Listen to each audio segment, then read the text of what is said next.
happen by attaching it to heavy cable installed to support the ship.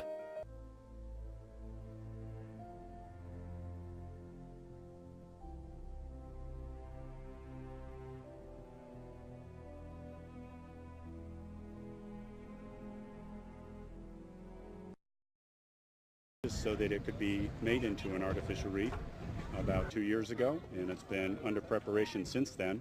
What they have is a number of holes that are drilled right at the water line, and you may be able to see the wood patches right there, that when they get ready, what they're going to do is knock those wood patches off.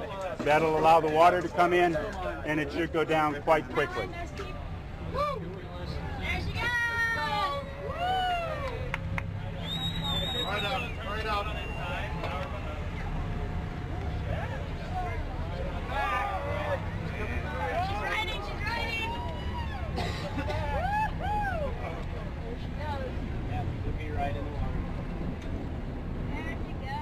Miami-Dade County's reef system, while in relatively good condition,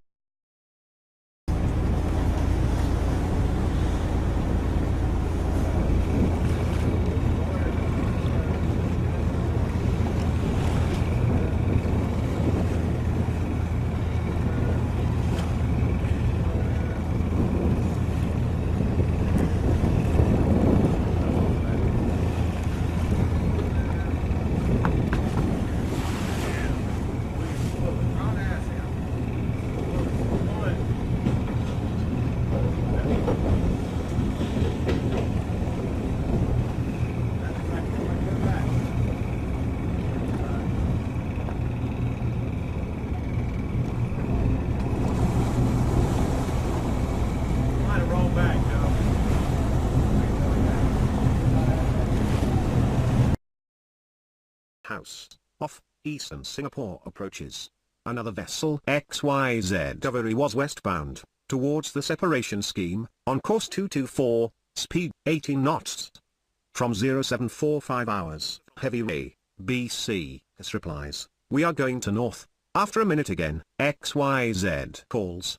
I am now 1 mile from you. Hyundai Discovery maintains same course and speed, A, B, C, which is now on heading 348 degree, changes over to manual steering, and puts wheel hard over to port, and telegraph on stop. After half a minute, both vessels collide. The stem of A, B, C, it's number 2, wing tank, port side of XYZ. Both vessels sustain severe damages. There was no human casualty, or pollution. The larger vessel tried to stop, but it was too late.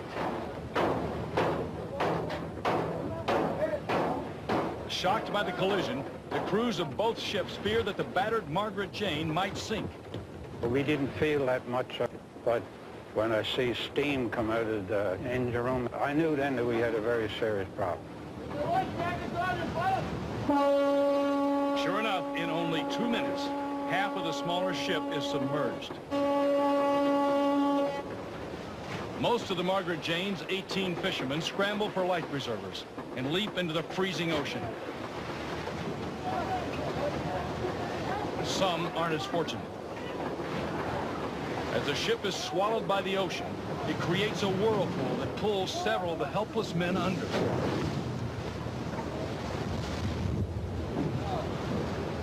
Fortunate sailors with flotation devices resurface. The Rena is in its death throes, according to one cabinet minister. The cargo ship responsible for what's been labeled New Zealand's worst ever environmental disaster is finally sinking. After months of being battered by heavy seas since it ran aground in October, it had split in two over the weekend. Salvage crews did manage to remove hundreds of containers and much of the oil aboard the vessel since it first got stuck on a reef. But floating debris aside, it was clear many containers and some oil remained. Maritime New Zealand said at least one boom has been put into place to try and keep any leaking oil from further fouling key beaches, and a wildlife response center is up and running once again to care for birds that may need rescuing.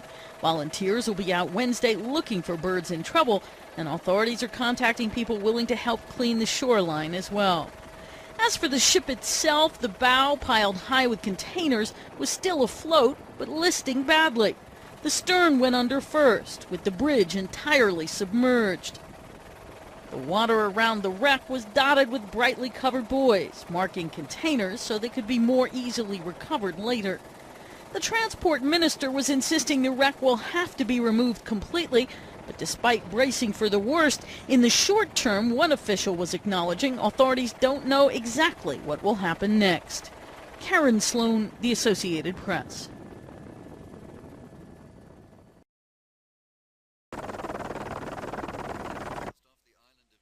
A protected environmental marine just off the Mediterranean Sea on the coast of Tuscany. A complete analysis. The 44,600 tons of the Concordia make this the largest and most complex recovery ever attempted. The first operation will be to prevent the ship from sliding